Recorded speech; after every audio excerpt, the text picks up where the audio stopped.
Now, of course, the FBI was caught in other incompetence and I don't know if it's malfeasance yet, but incompetence in not acting on tips that were given to the agency specifically on the Parkland mass shooter.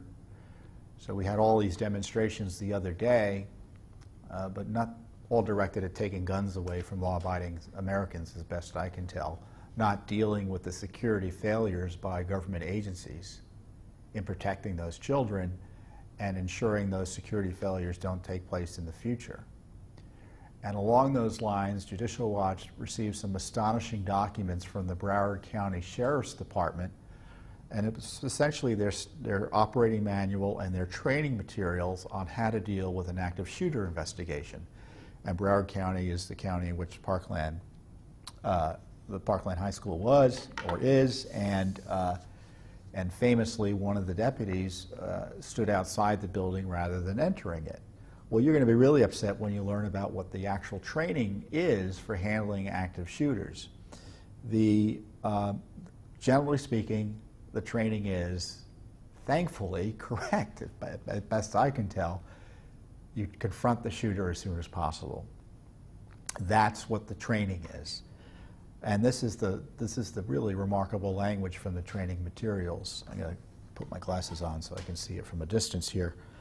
Remember, every time you hear a gunshot in an active shooter incident, you have to believe that another victim is being killed. And that's why the training materials tell the deputies and the officers to go directly to the shooter. And if there are 4 officers there, now we know Peterson was there by himself initially, he didn't go in and confront the shooter. And then even after additional officers showed up, they didn't go in, and it looks like, and confront the shooter. And this is the language that they use. History shows when a suspect is confronted by an armed individual, police, security, concealed carry person.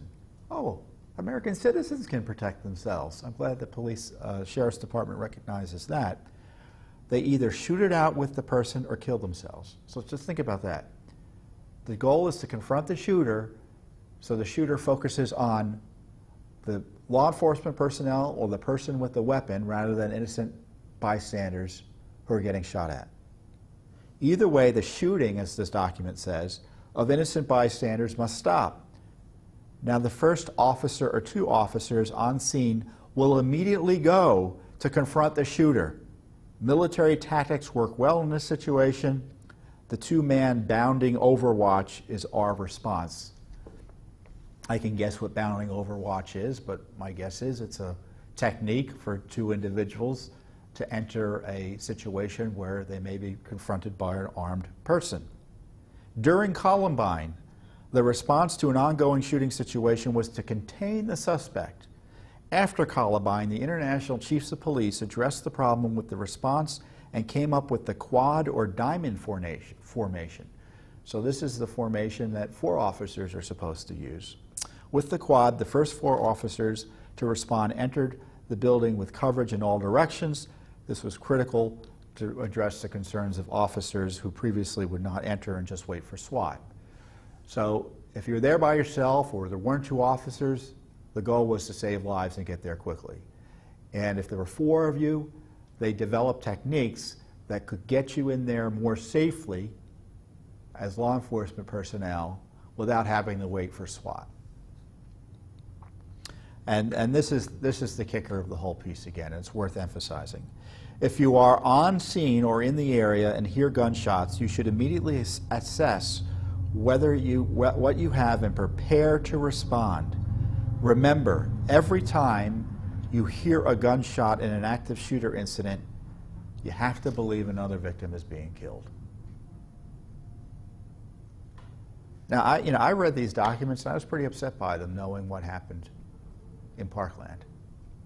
Because either this training was not given to everyone, or the training was not followed through by the deputy or deputies on the scene.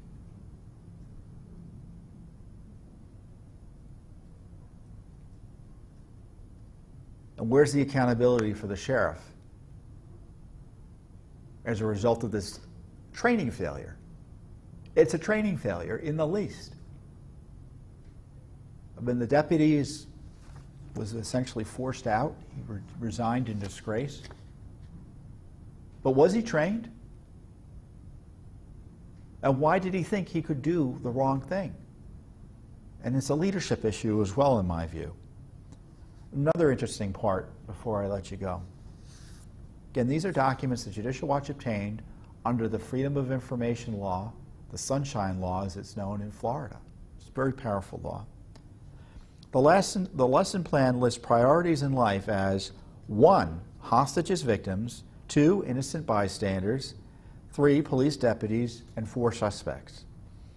And this is what the document says. If in doubt about going through the door after a suspect, think about the victims and where they stand on the list.